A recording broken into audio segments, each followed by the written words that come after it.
do governo. Entre as principais medidas estão a desindexação parcial da economia e uma reforma monetária que vai tirar 3 zeros do Cruzeiro. Em função dessas medidas, foi decretado feriado bancário amanhã em todo o país. Você vai ver uma reportagem completa daqui a pouco no Jornal Nacional. Para explicar que o pacote não é um tratamento de choque, nem é recessivo. A principal medida é a extinção do Cruzeiro. A nova moeda do Brasil agora é o cruzado, que tem 3 zeros a menos que o Cruzeiro.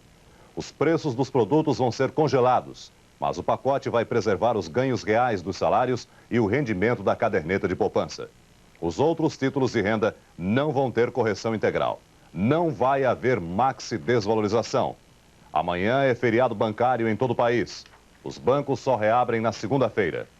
O estopim da adoção dessas medidas foi a inflação de fevereiro. Depois do recorde de 16,2% em janeiro, o IPCA chegou a 14,36% em fevereiro, segundo o IBGE. Com isso, a inflação acumulada durante os últimos 12 meses já superou os 255%.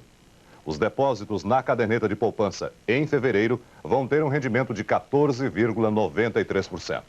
No final desta edição, você vai saber tudo sobre as medidas do governo e vai ouvir as análises dos nossos comentaristas. 3 zeros a menos.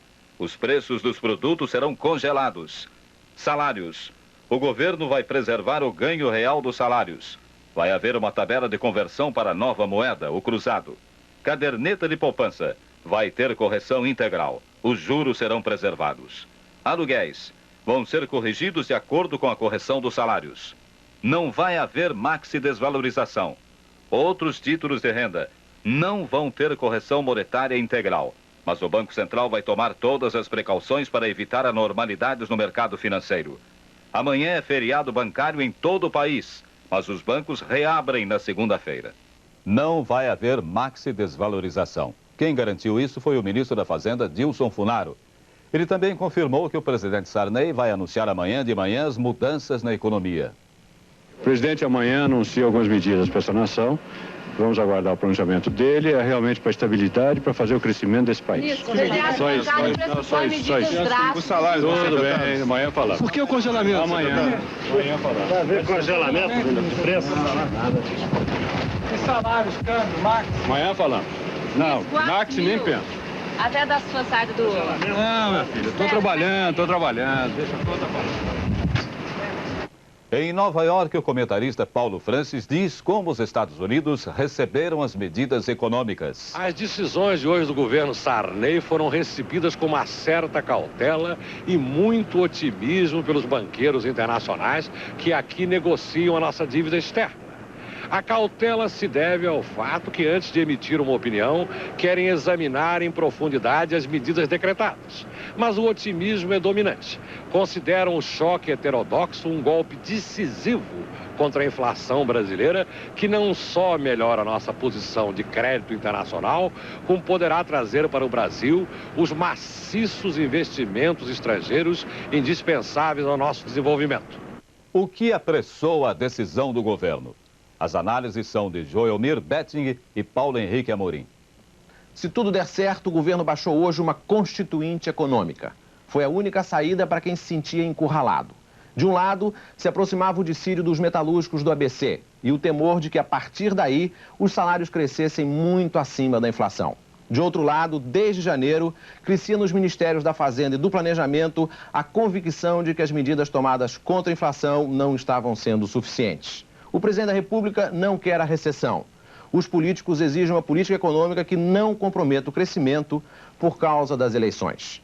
Depois de uma frenética reunião ontem no Palácio do Planalto, que entrou pela noite, o governo se convenceu que tinha que mudar o jogo e criou o cruzado. Segunda-feira, quando os bancos reabrirem, uma coisa vai ficar clara nessa nova e decisiva cruzada contra a inflação. Os assalariados vão pagar uma conta mais leve do que os proprietários de títulos com correção monetária. Desses só estão salvos os que têm caderneta de poupança. E só isso já é uma novidade. Outras novidades com Joelmir Betting. Estamos agora na vigília do dia D, o dia da desindexação. Mas não da desindexação total ou do fim da correção monetária.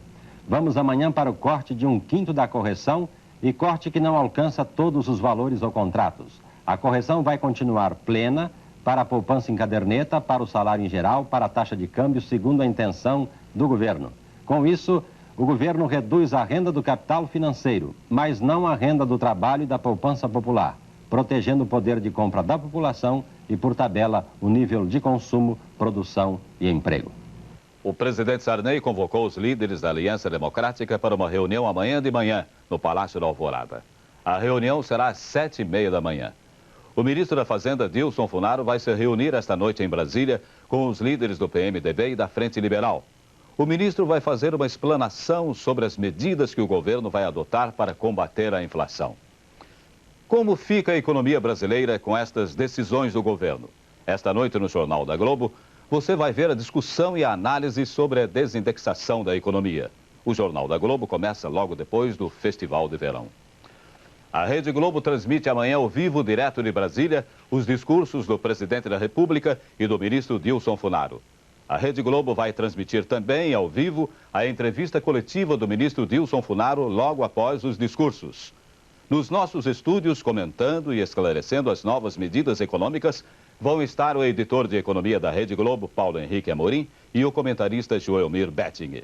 A Rede Globo começa a transmissão ao vivo, direto de Brasília, às 9h30 da manhã. Boa noite.